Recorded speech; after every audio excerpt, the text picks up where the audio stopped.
What's up, bitches? Let's talk about crime.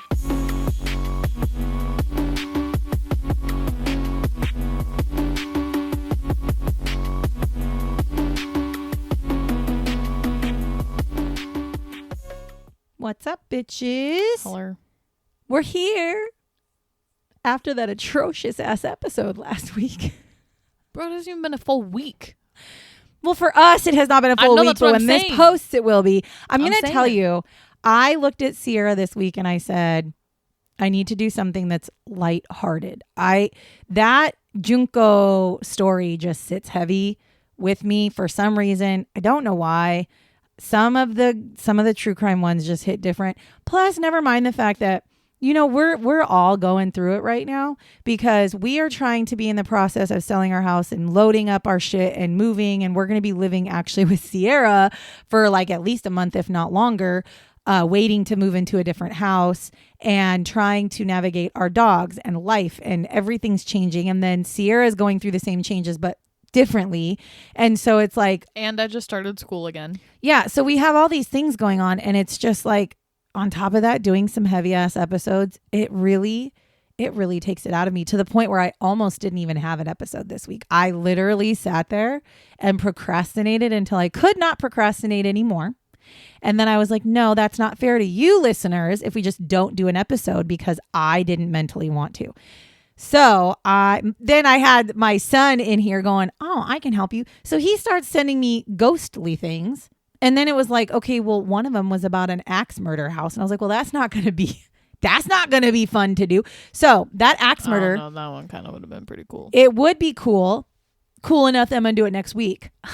But I didn't want to do it this week because it deals with killing people. And I'm like, well, I don't really want to focus on things that are being murdered. And I didn't want to have it be axing. And I don't want to do that right now. Anyway, so Sierra will really like this one. This is not brought to you by Sierra. This is brought to you by Trisha herself, who said, what can I do? What can I do? I know what I can do. And then I thought, ding, ding, ding-a-ling, this is what I'm doing. I was so excited. And I flew through the research because I was so excited. And I loved it. I loved every minute of this. It was exactly what I needed for my soul. Sierra has no idea what we're doing. But as soon as I say it, she's going to be like, oh, yeah. Just watch. So what are we talking about this week?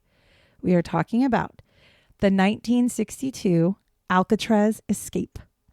Finally. Now, I've decided after doing my research.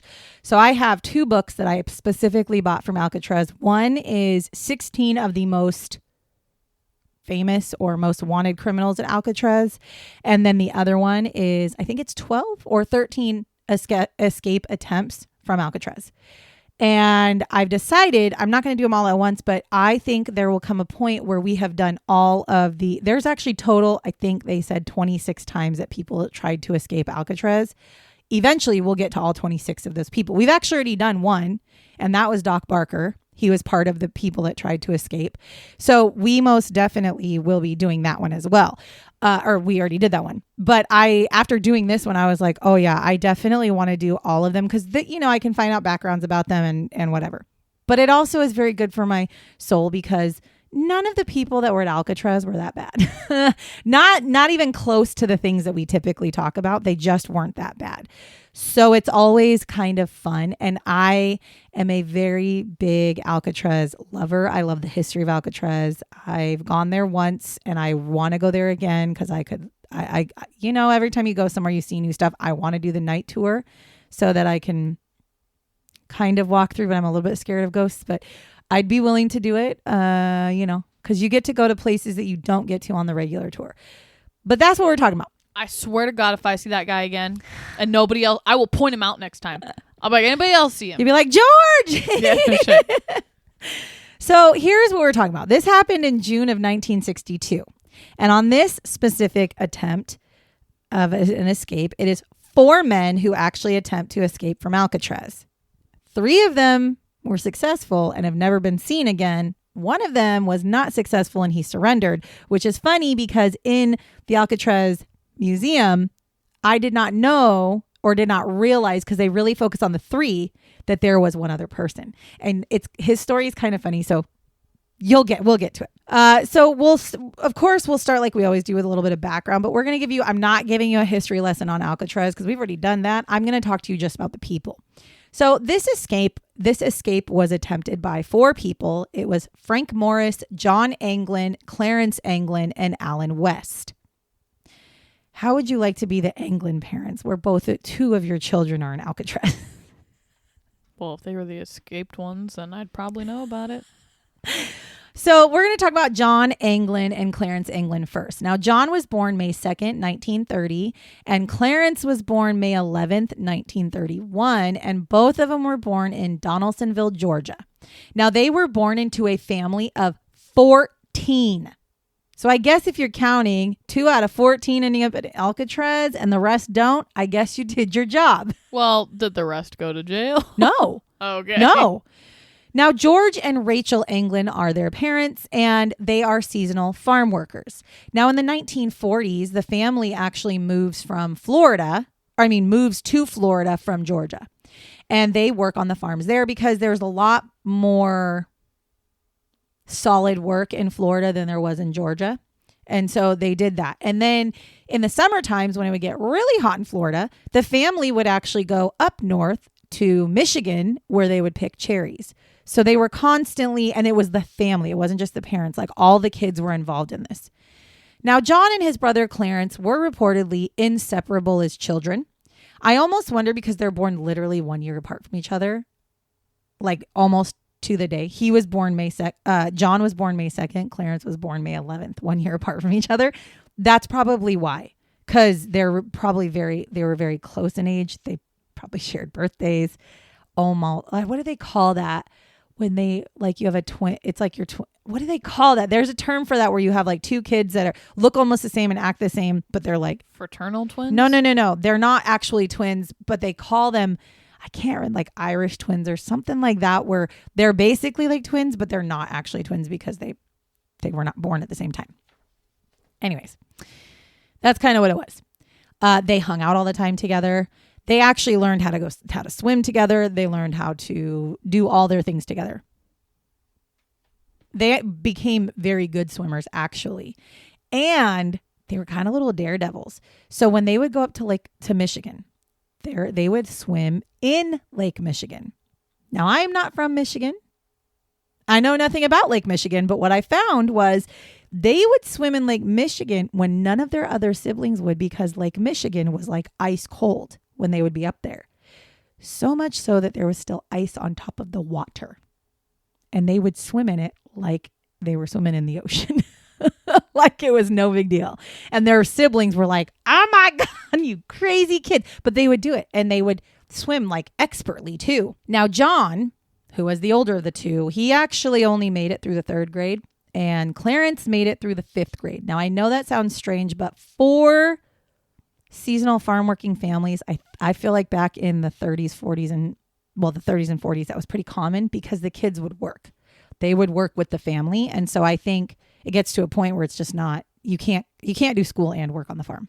They start to get into little bits of trouble when they're young. By the time they are teenagers, they have now started to commit petty crimes together. As a matter of fact, when Clarence is 14 years old, he actually gets caught breaking into a service station and gets caught and arrested for it.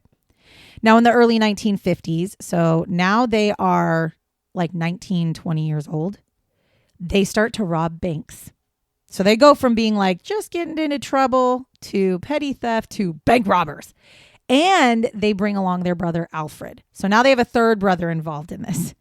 Now, on January 17th, 1958, John, Clarence, and Alfred, they all robbed the Bank of Columbia in Columbia, Alabama. Now, they take $19,000 from this bank, which is the equivalent to about $215,000 today. That's how much they stole. Now, they do get caught for this. They are charged as adults in this, and they are each sentenced to 35 years, which is, okay, thank you. Your face just said it. I wish we had video. You would have seen Sierra's face. I think that's crazy.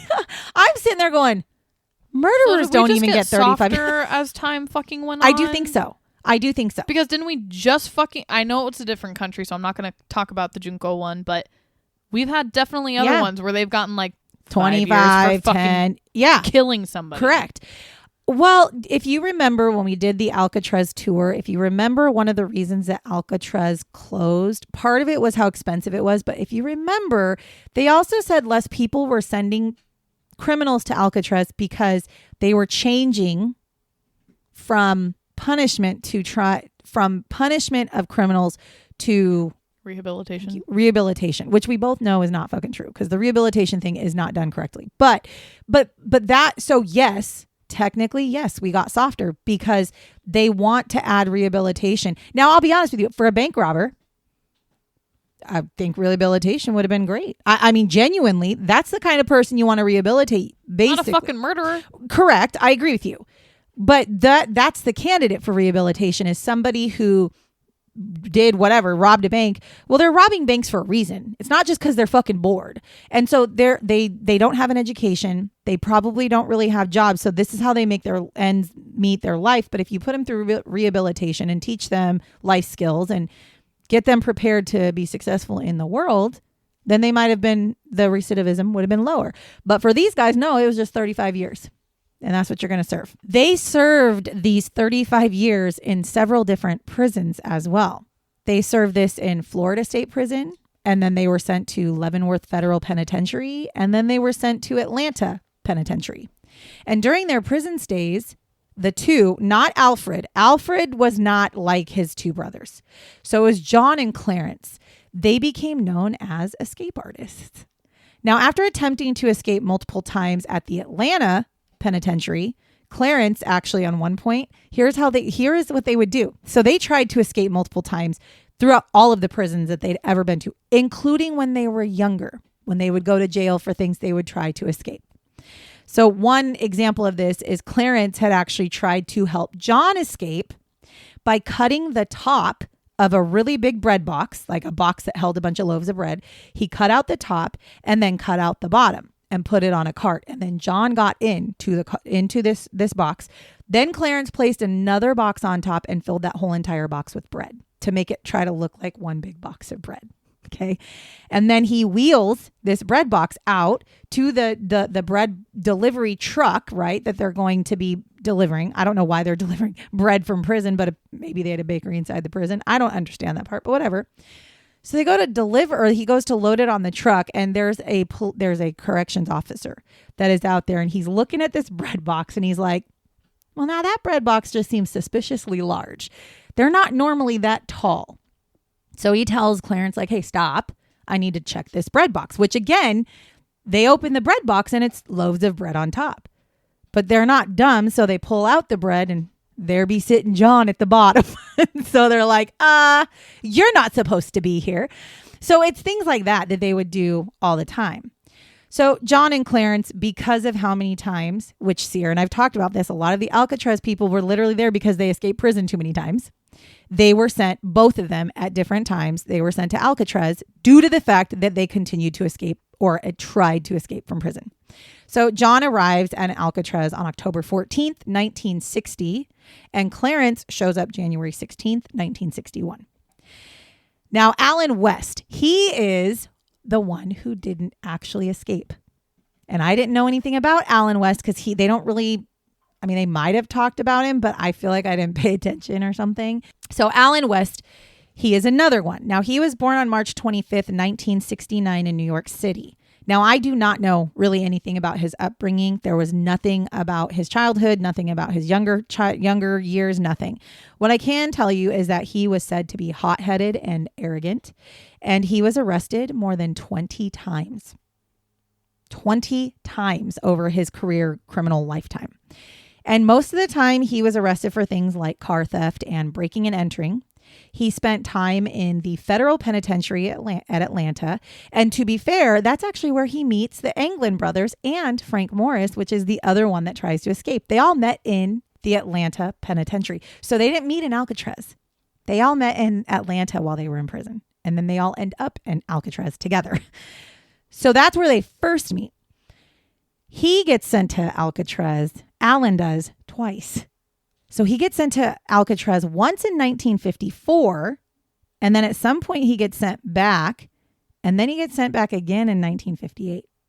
So he had a 4-year, or not 4-year, but he had a small period where he got taken out of Alcatraz. And to me, I'm thinking that should be proof right there that maybe your Alcatraz shit's not working, because he spent a few little time there and he continued to try to escape from prison. So then you had to send him back. So it's obviously not truly deterring them, but I don't know. I just feel like, I don't know. Or maybe he just didn't care. He was known to provoke arguments. He also would help fuel racial tensions among the prisoners when he was in prison, specifically Alcatraz. And most of the people who were in Alcatraz steered clear of him. They didn't like him. He caused too many problems. And he spent most of his time in Alcatraz in cell block D, which again, if you've never been there, don't know, cell block D is solitary confinement. And that's where he spent most of his time, which, if I'm not mistaken, and maybe you don't remember, was there escape attempt from cell block D? That I do not know. It didn't say. Was it cell block D where they had their No. stuff? No, That was the main prison area. okay, so he was not in cell block D when he did his prison attempt or prison escape attempt, but he did spend most of his time in cell block D. But I only remember seeing 2 cells. I know. That's what I'm saying. Not even 3, though. I know. That's what I'm saying is, when I looked it up, there's more than what we learned in Alcatraz. That's why I thought this was really cool. He also, again, had a history of escape attempts, which is why he ends up being put in Alcatraz. And he actually also ends up becoming a maintenance orderly at the prison, that job was given to him literally as punishment, because it was like one of the worst jobs you could have. But because he was an asshole, and because he started problems, and because he fought, and he would try to fight with the corrections officers, they gave him the worst possible job. And then he was confined to cell block D. And then there's Frank Morris. Now, Frank Morris was born September 1st, 1926 in Washington, D.C. Now, he was born to a young mother who had run away from home, and he does eventually get put into a foster home. However, his mother would regularly visit him at the foster home, and he would be put in an orphanage at one point, and she would continue to visit him, but he did not have a close relationship with her, because apparently she had fits and like outbursts, and it became to the point where it was like unhealthy for her to be around him. Now, by the time he is 6 years old, he has already started stealing. He would steal change from his teachers' desks, and he would steal from other kids' lunch boxes at lunch. So he was already kind of being a little klepto at 6 years old. At the age of 13, he is actually arrested for burglary. And by his late teens, he has now been caught from everything under the moon, including narcotics possession, all the way up to armed robbery when he is like late teenager. It was said that he was extremely smart, like his intelligence put him in the top 2% of the population. He scored a 133 on his IQ test. And he too had a special talent for escaping from prisons, like the other men. Now, he was also arrested during his time for robbery, marijuana possession, and grand larceny. He made multiple escape attempts while he was in prison. Every single prison he ever went to, he tried to escape from. Now, during a 7-year sentence at the state prison in Rayford, Florida, he escaped 5 times. 5 times he escaped. He was also a short person. He was like 5'7". So he was a short, and he was lean. He was like 130 pounds, like a short, lean person. So that probably makes it easier to escape too, because you're like light on your feet, which also makes sense because we've seen the cutout of where they get. And I remember looking at that whole, like, how the fuck you fit through there? That's how you fit through there. You're little.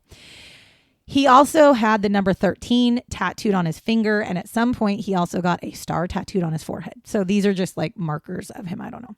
Now, in April of 1955, he does escape from a Louisiana prison with another inmate. And the two of them spend a few months in New Orleans. Now, here's what's crazy. New Orleans is in Louisiana. Okay. So the fact that he escaped and then hung out for a couple months in, the stayed in the state and didn't get caught. Then he heads out to Kansas City, where he is eventually recaptured a year later. So he escaped prison and stayed out for over a year while he's committing a burglary with somebody else. It wasn't the person he escaped with. So he would have not got caught had he not been committing a burglary and got caught. Like, he was recaptured. So as an adult, he actually served time in 5 different state prisons. That's how many times he was in and out of jail. And again, he literally escaped or attempted to escape from every single one of them. Now, after robbing a Louisiana bank, he ends up at the Atlanta Penitentiary, which is where he meets the rest of his crew. Again, not at Alcatraz. Now, January 20th of 1960, due to his continued attempts for escape, Frank is sent to Alcatraz. Now, with all 4 guys back together again, they decide, well, shit, we don't want to be here. Nobody wants to be in Alcatraz. It's fucking terrible. So let's just escape from Alcatraz. And all 4 of us are together. We can work together. We can do it. We all know how to do these things. So that's what they decide they're going to do. Now it starts because it is discovered by Alan, because remember, he was a maintenance person. It is discovered by Alan that the ventilator cap that was on the top of the cell house that they were all staying in had not been cemented shut. It wasn't that it was open, but he was doing some sort of maintenance and realized all of the ventilator caps had been screwed in and then cemented. This one had no cement, so it was just screwed in. But it was screwed into the cement, but it was not cemented around. So he's looking at it like, well, now hold on. If we can pop this sucker off, we can get out. And so he tells his buddies like, hey, listen, this is what's this is what I found. So this triggers this whole escape plan, because what this also does is it gives them access to the roof. So if they can get up there, they can get out on the roof. And if they can get off the roof, they can leave. And so they decide this is our way to escape. So the men start to plan. And what they focus on at first is they focus on the air vents in the back of their cells, which if you ever go to Alcatraz, you will get to see. And by the way, you get to see actually what they carved out. You get to see it. Like you get to see how small of a hole they carved, because it's not like they recreated it. They left the cells alone of the ones that had been carved out. So what they do is they decide they want to scrape away the wall, the area where they have in the backs of their cells. So when you open the cell door and you walk in straight back on like towards the ground is a vent, and it's an air vent where it's I think it's like letting air in and out. It's not connected to like an air duct or anything like that. As a matter of fact, it's connected to like an empty little walkway. It's a utility walkway that people that worked at the prison could walk behind and get to pipes and things like that. So they decide they're going to take the areas around the air vents and they're going to scrape them away so that they can make that air vent hole big enough for them to fit through.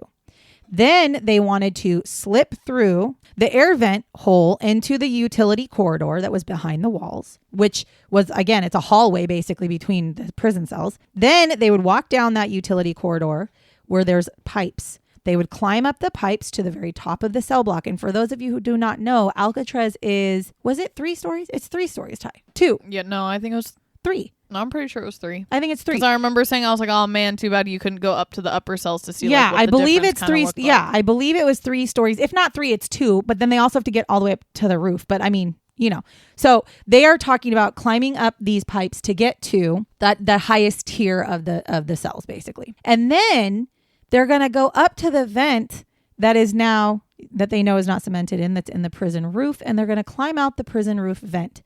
Then after they get onto the roof of the prison, they're going to slide down a drain pipe that is on the side of the facility. They're going to slide down this drain pipe, which will then put them on the ground. Then they're going to head to the shoreline and they're going to paddle away in their makeshift raft. This is their plan. They thought even farther and said, okay, after we leave, we're going to go to Angel Island.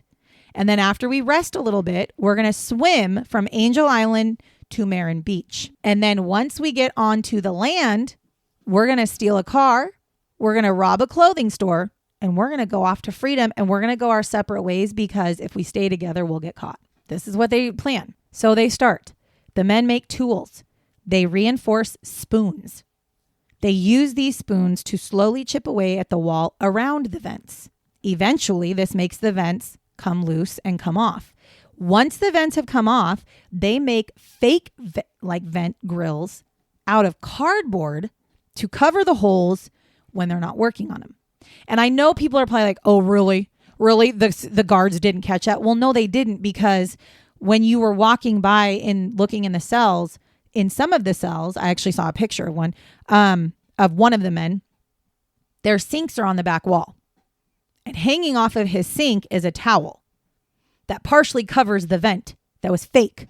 So unless you're going in looking for it, you would not have noticed it, especially because they took this cardboard, made it look like the vent, and painted it the same color as the vent because they had art classes and stuff there that they were allowed to take the paint. And so they were able to mix the paint together to make it match exactly what it was supposed to be. So you could not tell. And it wasn't like flimsy cardboard. I don't know how they did it, but it was not flimsy cardboard. I think they used the term cardboard, but I really don't think it was actually cardboard. I think it was like a really skinny like piece of like type of wood or something. I'm not really sure. But because remember, they all have jobs too. So they're able to steal things from their workplaces. They also, this is the part that's creepy, they also constructed fake heads, which you get to see. You get to see the replicas. And the way that they did this was they used soap chips, concrete, plaster, glue, a flesh tone paint from the prison art kits, and real hair clippings that they got from the barber shop at Alcatraz. And now Sierra and I have actually seen the replicas of these, and they are creepy as fuck. And I say replica because I believe they're replicas, but to be honest with you, when I saw the pictures of them, there's a good chance they're the real ones. I would say I actually don't know. They might be the real ones. I think the prison cells that you can see that they escaped from that they have on display, I don't know for sure. We could always look it up too, but I'm pretty sure everything is how it was. I believe it is because, like I said, I saw a picture of when it happened. I saw a picture of a detective sitting on the bed of one of the rooms, and it looks like identical. And I believe you're correct. I think that they basically, they recreated it because they obviously well, actually, no. I guess they would have never used those cells because, like I said, the holes are there, and those are the actual holes that they dug out. And the head, they have it to where when you look in the cell, you can see this fake head that is laying on the bed. And I know when we saw it, I was like, how the fuck? Like, how the fuck did you walk by prison guard and be like, yeah, he's in bed? That shit don't even look real. Yeah, but if lights are down. That was the thing. That's what the point of it was, is the point of the heads were to serve as decoys during the guards' night. Hello. Counts. At the current house that I live in, many years ago, we lived here.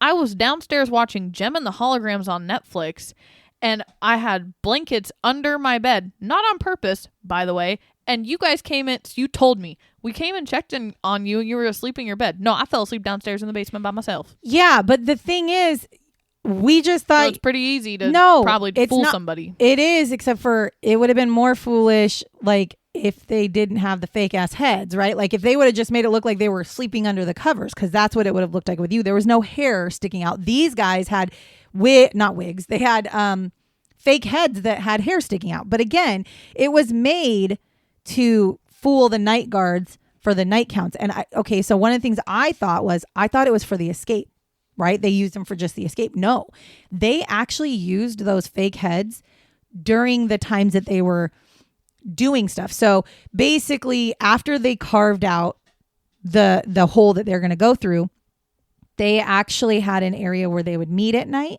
upstairs, up on the top tier. And when they were doing that, they would put the heads in their beds to make it look like they were sleeping. And they'd be actually up in the top tier doing shit. Okay. So they did it not just for that.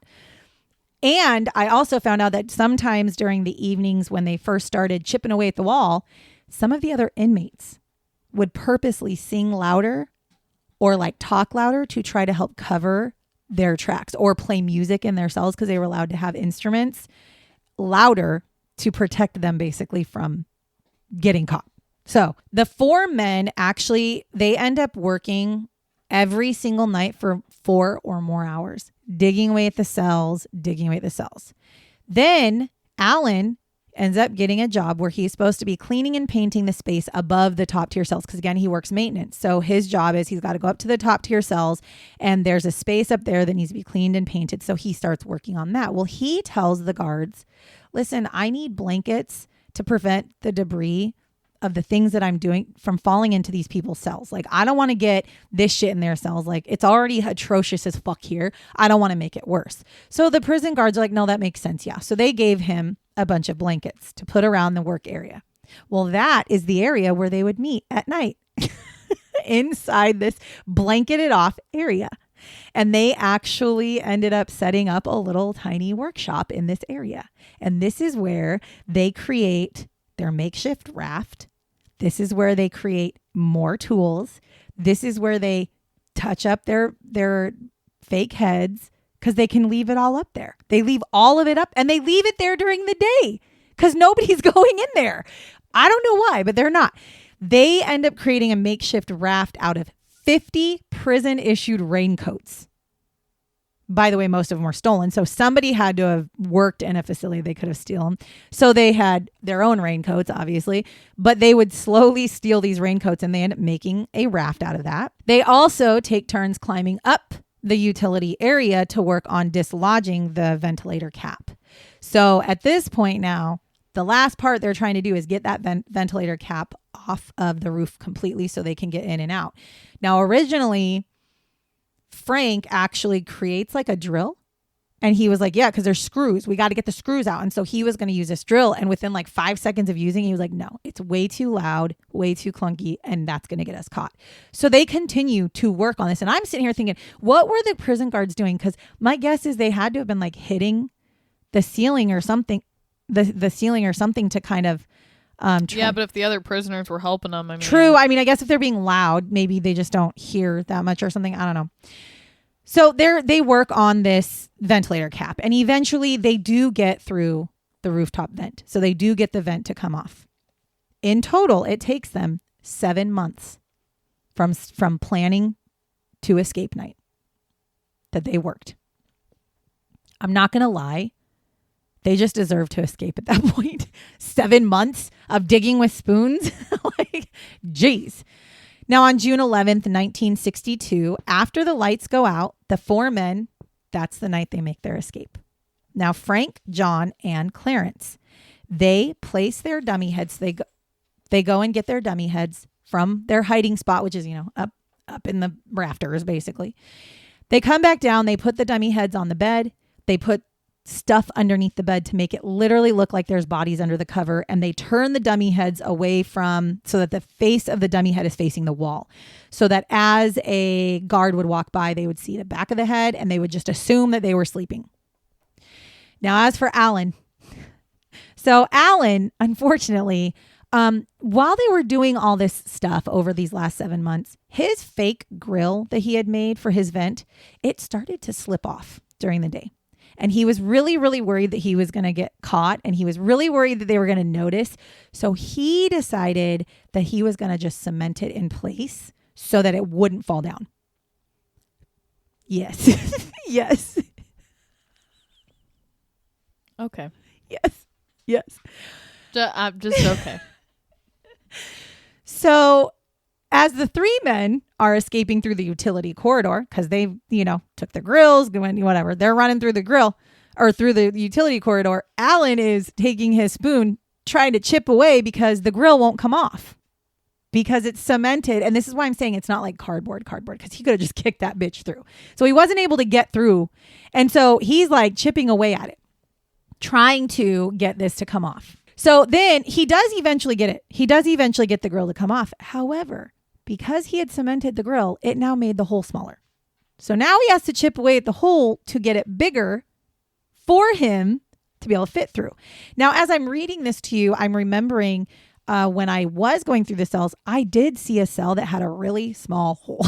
And I remember thinking, how did anybody get through this? But he does. He actually does get it big enough for him to squeeze through. But it's not as big as the other ones because, well, he fucked up by putting cement on it.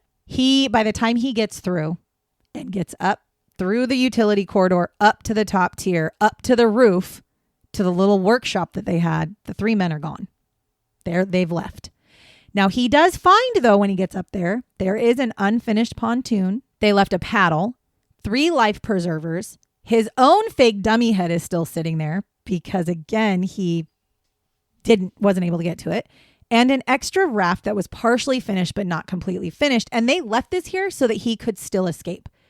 He would just have to figure out how to do the raft or try to swim or something, which I think is nice of them. They could have taken everything, but they didn't. They left stuff for him. Now, he actually never ends up even attempting to finish his escape. And it's because he grabs his stuff and he shimmies up through the roof vent. And when he pops his head out of the roof vent, there's a bunch of seagulls. And the seagulls scare the shit out of him because they're all like right there, and he scares them and they scare him, and he freezes for a minute.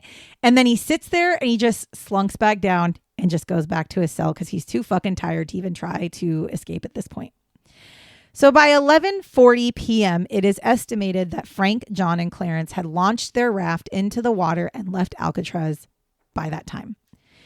The next morning at 7:15 a.m., the guards did their normal head count in the morning. So by 7:15 a.m., all of the prisoners of Alcatraz were expected to be out of bed, standing at the doors of their jail cells, waiting to be counted. They'd count them off, and then they'd start their work for the day. Well, they pass Frank, John, and Clarence, and they realize that Frank, John, and Clarence, they're all still sleeping, or so they thought.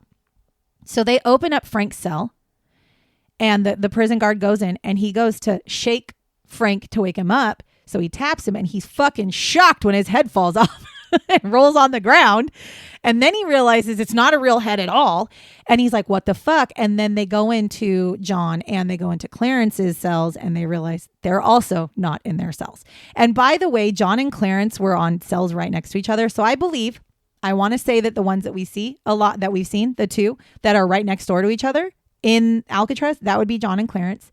And then Frank was 4 cells down is where Frank was, and next to Frank was Allen. So they were literally 2 together.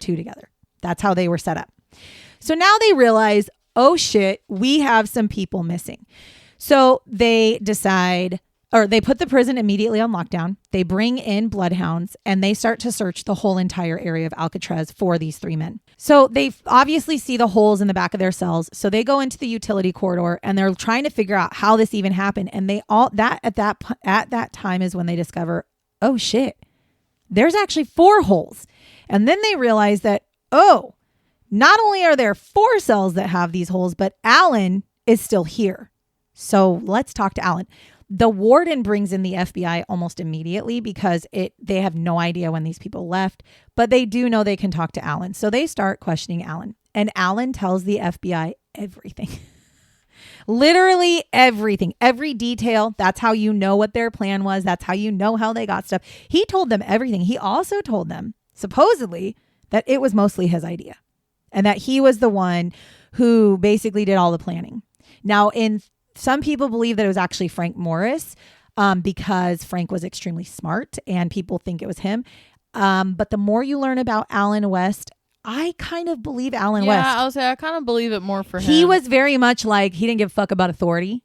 So I believe he escaped 5 motherfucking times from one prison. Like, I do think that he probably had a lot to do with it, especially since he's the one who found the rooftop vent. Yeah, that was my thought. So I definitely do think that he probably had a lot to do with it. Now, there are no signs of Frank, John, or Clarence on the island, around the island, in the water, nothing. There's also no car thefts, no clothing store robberies. Nothing like that had been reported even a week after the escape, because remember, that was their plan. They also didn't have any known acquaintances in San Francisco that could have helped them disappear or given them clothes. Because, I mean, you figure if they were on a raft, a makeshift raft, most likely their clothes are going to be wet by the time they get to land. They're going to need new clothes. They didn't get new clothes.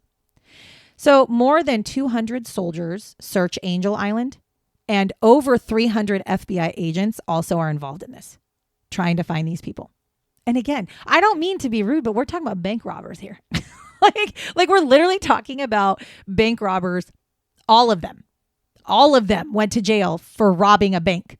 We're not talking about murderers. We're not talking about, dangerous people. We're just talking about people who like to escape from prison and robbed a bank. That just seems like a lot of man hours for some people that escaped from Alcatraz, but whatever. Now, a few days after the escape, they do find a watertight plastic bag, and it is found in the Bay Area. And inside of this bag, it has snapshots, like pictures. It also has a receipt for a $10 money order that's made out to Clarence and a list of names and addresses. They found an oar, not an oar. I don't know why I said it like that. They found an oar, like a paddle, the paddle for the boats that was found floating near Angel Island. They also found a yard of black, like plastic. It's like plastic. It's like a plasticky material. They find a yard of that, and it has a series of knots tied in it. And they think it was used to try to make like water ring, like floaties, maybe is what they were thinking it was made for. That had washed up on Marin Beach. They also find another makeshift life jacket that is found covered in blood that is 50 yards east of the Alcatraz dock.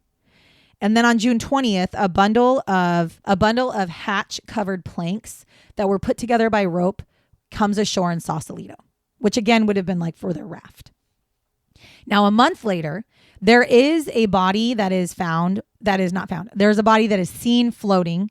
The body has what was believed to be denim, and it's floating about 20 miles northwest of the Golden Gate Bridge. Now, it is seen by a boat. However, the people in the boat decide they're just not going to talk about it for 3 months.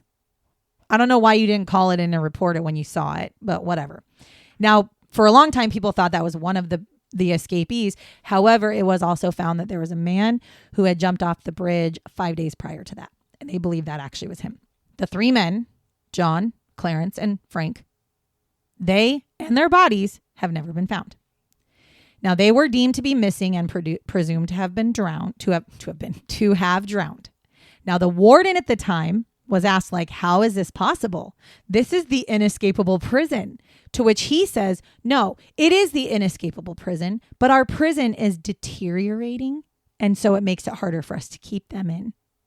But what has really come out of this was they said, or was it the fact that the prison guards at Alcatraz were actually very relaxed because it's the inescapable prison, you know? So for them, it was like, well, okay, try to escape. What are you going to do? Because it's always been said that if you go into the waters around Alcatraz, it's shark infested, which is true because when you ride the ferry out there, we saw, I don't know if you did, I saw shark fins. Like there are sharks out there. I saw dolphins. There's dolphins and the current is fucking insane and the water's freezing.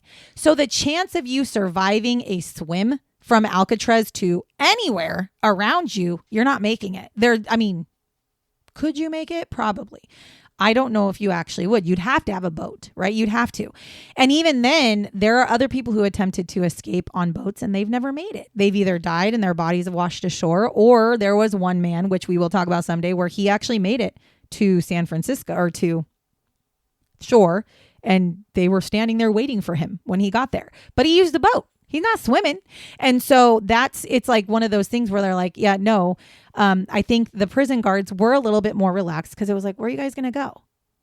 Okay, cool. Try to escape. Now, Alan West was one of the last prisoners to leave Alcatraz. He actually left in 1963 because the prison was being shut down, but he was one of the last ones. So they kept his ass there until they could not anymore. Now, he did go on to serve time in Georgia and Florida prisons as well. And he did fatally stab another prisoner at one point and ends up getting life in prison. And he dies in 1978 of peritonitis. I don't know what that is. I mean, I do. I looked it up. It said something about it being that you have like a hole in one of your organs and it leaks into your system. So that's what he died of. Now, for years after this escape, there have been many reported sightings of the three men. Some say they had seen the Anglin brothers in Brazil, which they did actually send people to go search South America for them. Never found them. One time somebody had written a letter and said, I went to jail with Frank. I know him. I've hung out with him. I literally just saw him in Maryland. He's now wearing a mustache though. So he was supposedly seen in Maryland. Now the Anglin family, they actually made claims that they had received postcards over the years anonymously from somebody, and they're not sure who. And they said most of the time, if they were signed from Jerry and Joe. One of the Anglin brothers had said that he had been receiving mysterious phone calls like over the years, all the way up until his death, that he had continued to receive. And I don't know what the mysterious phone calls entailed, but he himself thought they could have been his brothers calling.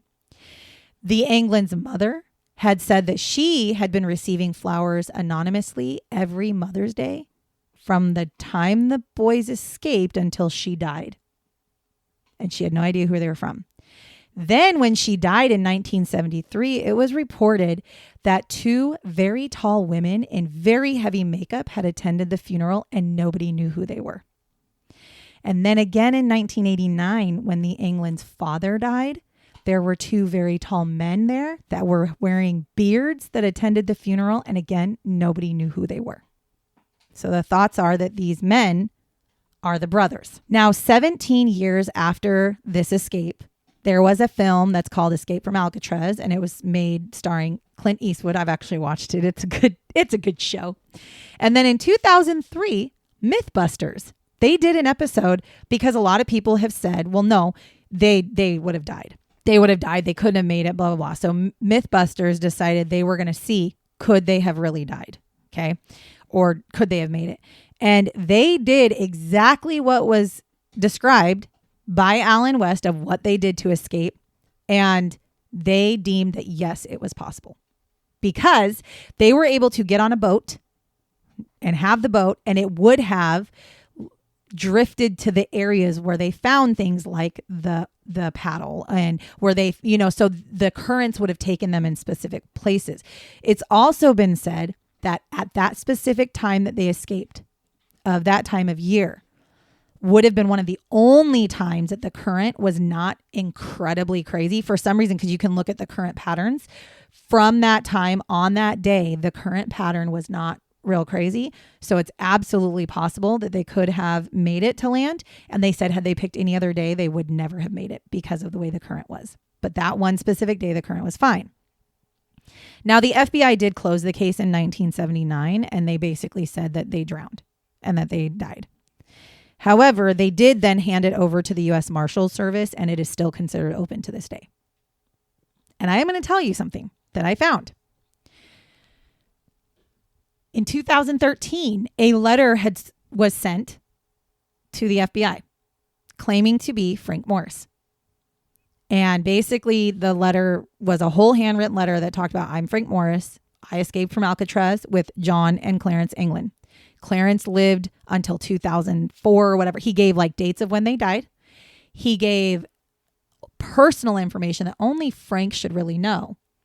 And basically, he said his reason for reaching out to the FBI was he was willing to turn himself in, but strike a deal because he was dying of cancer and he couldn't afford cancer treatment.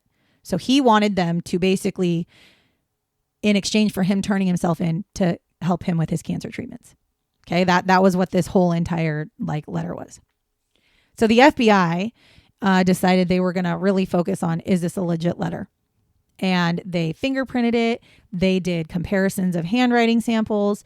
And what they came up with is it was inconclusive. They could not definitively say it was not Frank Morris, and they could not definitively say that it was. And so then they went even farther. This kind of reopened this whole case. And so then they started going, okay, well, hold on now. There is a chance that these guys lived. There's a chance. We've had so many people who have claimed to have seen him. And there was actually a picture that was taken of two men in South America. And people were like, I'm telling you, that is the Anglin brothers. And so you have this picture, and then you have the picture of them, their prison photos. And it very well could be. One had blonde hair, one had brown hair, but they both had mustache and beard and curly hair. And so they actually, not too long ago, like in 2020 or whatever, they had a technology company come in and facial recognition, right? They use facial recognition between the photos of them from Alcatraz and to compare it to this photo that was taken in like the 70s of these people. Now, the problem that I have with this is this photo is grainy as albeit because it's from the 70s. And so what they found though was that basically facial recognition says, yes, these are the same face. The two men are the same face as the two men in the, what do you call that? They're mugshots. It's the same men, just older. They've also done the analysis where you take what they look like, what you think they would look like now. They've also done that too, where they've actually put out pictures of what they would look like as older people, because they genuinely, I think at this point, think that those three men made it off of the area alive. It was also said that later on, like in the 90s, this one man came forward and said, not only do I know for sure that yes, they made it off alive, I can tell you why they made it off alive. And he said it was because Clarence had a girlfriend, and Clarence's girlfriend drove to San Francisco the same night that they were supposed to be arriving and picked them up and took them, which is why they wouldn't have had to steal or anything like that. And so as it sits today, it is still considered unsolved, and it is still they're considered missing people. They are not considered dead. So when you look, they are considered missing people. And I don't know. When I was at Alcatraz, I was like, oh yeah, no, they're dead. But after doing the research, I'm like, shit, maybe they did live. Seriously, maybe they lived and they just lived their life. And I think for sure the brothers, the only one that I think for sure the brothers, because of how many of the family members had different things at different times and literally up until their deaths. Yeah. And the facial recognition thing. Yep. The only one that I'm kind of like, meh, is the Frank one, because there was only one sighting of him, and then there was the letter, and that was potential sighting. I guess I should go further.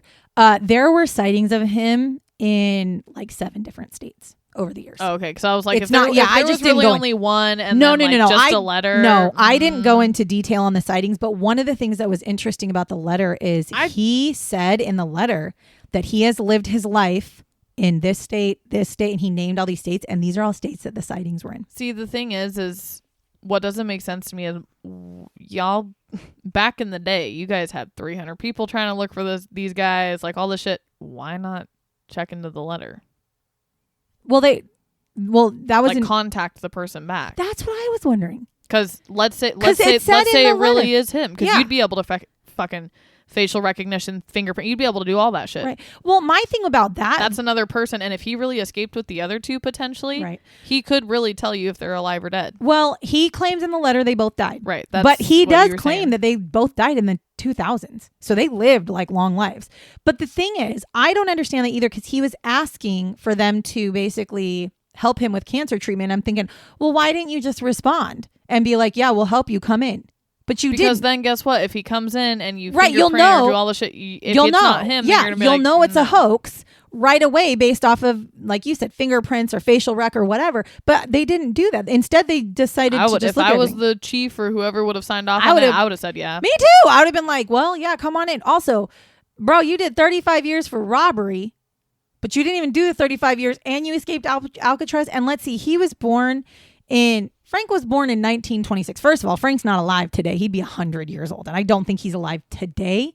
But in 2013, I suck at math. He'd be like, what, 80 or 90 years old? Something like that. 70, 80, 90. Like, you're not putting his ass in prison. You're not putting his ass in jail. You're just going to be like, no, maybe you're not going to give him cancer treatment, but you could at least have talked to him. Like, that's a historical fucking thing. And again, like I said, and it could have solved cases. It would have, never now be solved, because if they really are all dead, because when you were talking, the only reason why I also said the Frank thing was because of the vest with the blood on it. Right. Because then I was like, okay, well, it sounds like there's more facts of the brothers potentially living. So that's why I was like, okay, well, I could see if Frank died. Yeah. Like if shit happened or who I knows. have always thought like, oh no. But also, he had a girlfriend. Nobody knows who the girlfriend is, I'm assuming. Because why the fuck wouldn't you have contacted her? I'm assuming nobody knew who the girlfriend was. Okay, well, back in the fucking Stone Age, you had to write letters. So you're really telling me they didn't have letters of... I'll be honest with you. How else would the girlfriend have known to have gotten I there? will be honest with you. I personally think this goes back to the corrections officers being too lackadaisy. Or maybe there was a shady one. I mean, sure. But I'm just saying, I think that this was one of those scenarios where... Well, to be fair, I've seen those damn dummy heads. I understand at night. I do. I get it. At night, after lights out, I can understand how that might have happened. But I mean, even lights on. If you're just glancing, looking at the cells, like. But I will also say this, and this is the only thing that I'm like, see, this goes back to me for lackadaisy stuff. When they first started their hoofiness, as they're getting, up to the utility or up to the rooftop, there was a really loud crash. And again, remember, this is lights out now. So everybody should be sleeping. So it's not loud in the prison. And there was a very large crash bang sound. Only one time did they hear it. My guess is one of them might have fallen while they were trying to climb up the fucking pipes. Okay. Or maybe they were clanging the pipes as they're trying to get up the pipes. Right. Or actually, Now that I say that, it probably made more sense that they probably made a crash or dropped something as they're trying to get shit out the rooftop, right? That crash, bang, clang sound never was investigated by any of the... They did hear it because they even, when they were being investigated by the FBI had said, like, was anything out of the ordinary? Did anything weird happen? And all of the corrections officers that were working at that night said, well, after lights out, there was like a really loud crash sound, but honestly, it only happened once, so we didn't really care to go look and see what it was. That's because you were too lackadaisy. That's why George is still at Alcatraz. That is right. You're not wrong. He was probably the one on night shift. He's the one who let them get away. But no, but that, so it's like, yeah, I think it's yes, it was deteriorating. So it was easier to like spoon out the walls. But it was also the fact that the corrections officers, I think they genuinely just felt like, okay, well, if you're going to try to escape, like we'll find you. You're not going anywhere. And if we don't find you, you're going to end up dead. And I think seriously, after doing the research, I don't know if they ended up dead. I think they might have actually done the ultimate escape. And if you've never seen the Escape from Alcatraz movie, I highly recommend it. It's a good movie. It's an oldie, but it's a goodie. And I think in that movie, well, I'm not going to spoil it. Never mind. I'm not going to tell you what happens in the movie, but I think you should watch it. And then again, this was a very lighthearted episode to me because again, we're dealing with bank robbers and escape artists, and there's nothing too gruesome or terrible. And I find myself truly, and I don't normally do this, but I find myself truly rooting for the three men, hoping they really did escape. Because I'm over here like 35 years for robbery. That just seems like a lot for a bank robbery. And you didn't hurt anybody. You didn't kill anybody. You didn't hurt anybody. You just took the money. And so I'm over here like, good on you guys. You guys are historical figures who escaped Alcatraz. I say good on you. And I hope you lived a full life. After that, I hope you lived a full ass life. Because damn. But what I would love if we could solve it. But like you said, you'll never solve it because they're all dead now. All of them, even most of the siblings of the Anglins and stuff, they're all dead because it was so long ago, and there's nothing you can find. Like you're not gonna be able to find anything at this point. But so the closest we can do is the facial recognition, which some people, and I agree with this. The problem with the facial recognition is you're using AI, and I'm not an AI hater, but I kind of am because just so if y'all don't know, AI uses your water. It uses our water. I've been schooled on this. But when you use your AI is not perfect. AI is trained by humans, so human errors will exist with AI, and AI is not able to differentiate certain things. So using facial recognition, it can facially recognize points of your face, but I could have the same facial structure as like Sierra, and it would say that we have the same face. It could say that we're the same person because it's not looking at how you look. I saw a whole imaging thing. They put points all over the face, and then it basically holds those points up to the other picture and say, would this face fit that face? And then it's like, yep, that's a match. Well, that in my mind, that's not really 100% match because you could have the same facial structure as somebody, and basically there's a chance it could say that it was the same person. However, I did see the pictures, and I could totally see how you would think that these are probably the same people. So it's very possible. And like you, again, two random people showing up at the funerals of the parents, one set being a really tall women who don't look like they should be women, wearing really heavy makeup. These are all, and nobody knows who they are. I personally think that they lived, and I personally think that they contacted their family in ways that they could, because the other part was the family had been interviewed by the FBI multiple times and said, have you been contacted? And they're like, no. And they watched that family for years to see if they received any phone calls, any letters, and they never did. They never received anything from those men, but they received other things anonymously, or like the flowers for Mother's Day. The fact that that to me, who is sending their mom flowers on Mother's Day and not signing their name? Well, and the kids that were living there, or even if they weren't living there, would say like, oh yeah, that was me. They would, all of the siblings were like, nope. The siblings, I believe to this day, well, however many are still alive, to this day believe that their brothers were alive somewhere out in the world.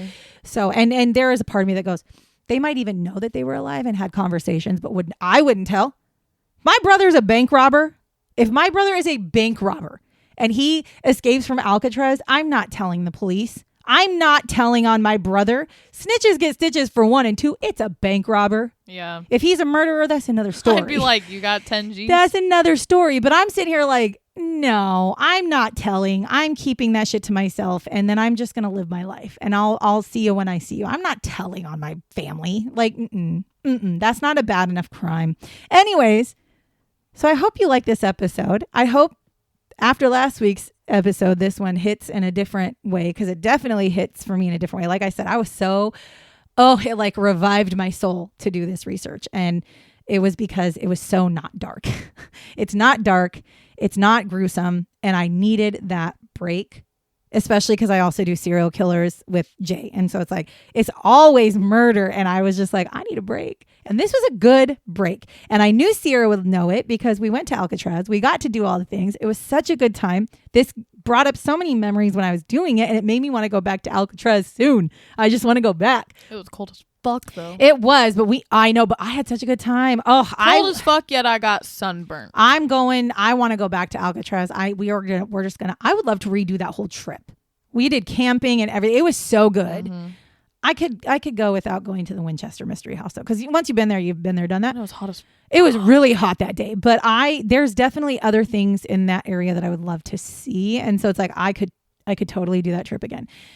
So who knows? Maybe we'll be doing it. It was a good time. Anyways, if you like the things you hear, if you like to hear the jibber jabber of me and Sierra and the things we talk about, make sure you're following us. If you are following us, because most likely you are if you're listening to this all the time.